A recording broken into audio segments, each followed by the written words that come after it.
Hey guys, John Biggs, TechCrunch Gadgets. I'm here with Stephen Hallock from MB&F. You have the LM1, which is probably one of the coolest watches you're going to see this year. This is brand new, but it's based on legacy designs, and it's supposed to look old while being essentially as high-tech as you can get. So why don't you tell us a little bit about this watch? Yeah, exactly. So if you're familiar with us, you know that we do a new piece every year, and to date we've called them our horological machines 1 through 4. And they've got very sort of contemporary references, space shuttles, fighter jets, things like that. So this is a bit of a new direction. And with this piece, we wanted to pay homage to sort of the golden era of watchmaking a couple hundred years ago, when these master inventors made almost everything you see in watchmaking today without electricity on foot lathes. They made the perpetual calendars and the tourbillons and everything that you can see. And one of the things they were most concerned about was actually the balance wheel and chronometry, and that's how they were going about it.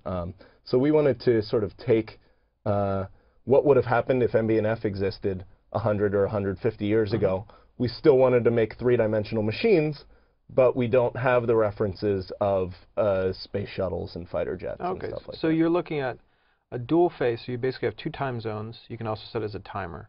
And then you have that little cam, I guess, that's hanging out with the balance wheel. How difficult was that to build? Well, so you have, if I can flip it over quickly, you have on the back what looks like a very traditional movement. You've got 2 of the best watchmakers in the world with their names on this bridge, Jean-Francois Mojean, who does very contemporary movement architecture, and Kari Voutilainen, who's sort of like the god of traditional watch finishing. And so they've come up with the movement. And so here you look at it, and it looks like it's going to be a very classic traditional watch until you realize that the balance wheel is missing. And that's where you can see that we've put it in the front here. So as you say, it's all very three-dimensional. That's sort of our goal as a company, is always to make these three-dimensional sculptures. So you had to re-engineer completely what a movement is, where the parts are located, and how it works.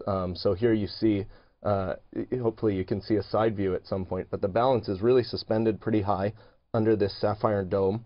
And then here at 6 o'clock, as you referenced, is the world's first vertical power reserve. So as you wind it up, this indicator, instead of being just a hand on the dial, actually moves up the bridge. And that's sort of, those are the things that take it from a classic piece to a real MB&F piece. Now, I actually have a spare kidney to sell, so how much will this cost me if I wanted to sell that kidney, or maybe a lung?